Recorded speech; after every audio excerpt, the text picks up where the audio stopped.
Our next guest is also running as a Republican for governor. Tom Foley is the former ambassador to Ireland. He was CEO of the NTC Group, an investment firm that he started in 1985. And he was director of private sector development in Baghdad, for which he received the Distinguished Public Service Award from the Department of Defense. Nice to have you here, Tom. Thanks for joining us. Nice to be here, Laura.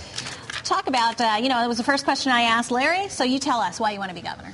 Well, I've been 25 years in the business world solving business problems, and I think I can use what I learned there, the skills and experience, fixing the problem the state faces. We really have some very serious problems here. Most of them are related to the budget, very similar challenges to analyzing and coming up with the answers for solving problems in businesses. So I think that skills and experience I have as an executive are very much needed right now in Hartford. And I really care about this state, and I'd like to see the state thrive. Can you give us a specific example as a business executive for what sorts of changes you would have made to the budget? We first of all are spending more money than we can afford to spend today. In the good times, we had the revenue, and currently we don't. A big part of our problem is we've lost 100,000 jobs. When you lose jobs, you lose revenue. So we've lost about $1.5 billion revenue because of those 100,000 jobs. We need to get those jobs back.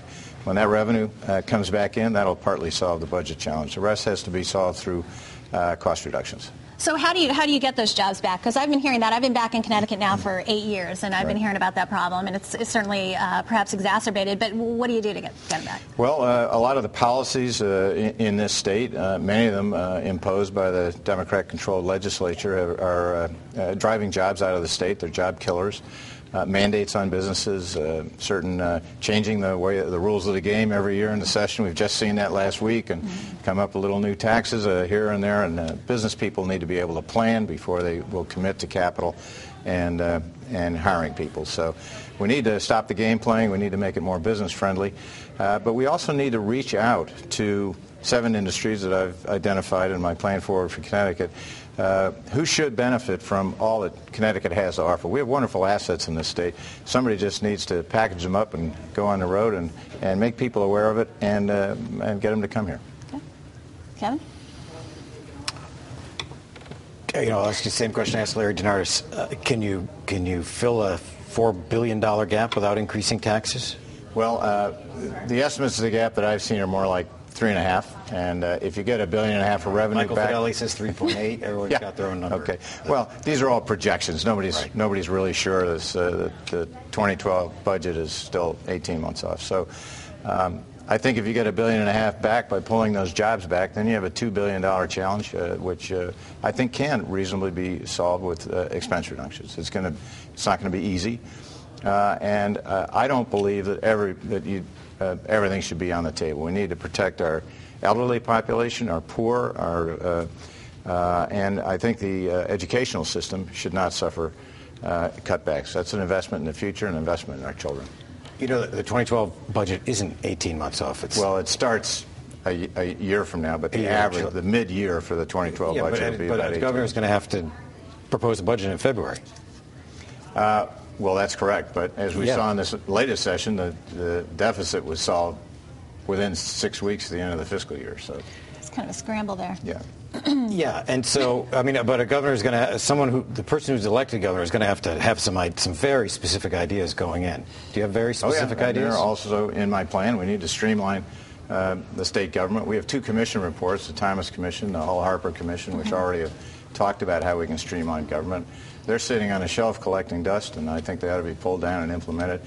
Our Medicaid costs are much higher than most other states, particularly with our elderly population. The cost of our elderly Medicaid patients is 116% above the national average. We care for them in very expensive ways in nursing homes. We need to move them more toward community care. How do you do that, though? Move them towards community care? I mean, what? Well, the government decides where they're going to be cared for, and we're currently encouraging and paying for expensive nursing home care. Most states, like Oregon, have moved 75% to community-based care, group homes. We do this for about half of our Medicaid patients, but we need to get more of the remainder who are in nursing homes into community-based care. It's more humane. It's a better way of caring for elderly citizens, and it's less expensive. Democrat Ned Lamont seems to have warmed suddenly to expanding gambling, mainly by a casino in Bridgeport. Are you open to an expansion of gambling, including another casino? Well, he's a Democrat, so he sees the solution to the problem in more revenue. How can you tax people? How can you find more ways of generating revenue through taxes? I think it's desperation when you're moving toward more gambling in the state of Connecticut. So that's a no? That's a no. All right. You didn't support then, I guess, the Governor Rell's Keno idea? No, I didn't. Okay. You know, in a lot of these debates, another thing that we hear a lot about is this perceived lack of leadership.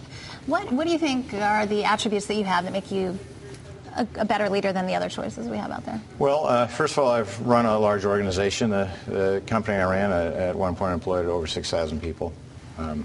I think some of the others ran businesses, but they were quite small, fewer than 100 employees. It's not the same thing. We have a 53,000 person state workforce. It's a large organization. I think having been an executive and a manager for a large organization would be a good experience to have had.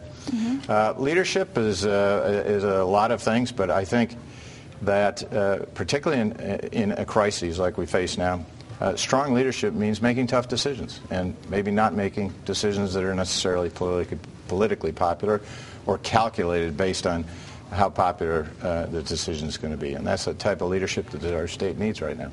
Who are you going to pick for lieutenant governor? Because we really want to know. Good question. I don't know the answer to that myself. But, what have you narrowed it to? How many? We're looking at 5 or 6 people at this point. Oh, so it's not that narrow. No. You're going to announce it soon, early in the week? Before the convention. Give us something, please. Give us something. All right. Thanks very much for stopping by, Simon. All right, Appreciate it very much. Now, coming up ahead, will it be Tom or Larry or Mark or Oz or Michael or Duffy? And those are just the Republicans running for governor. The nominating conventions for both major parties are later this week. We're going to preview them coming up.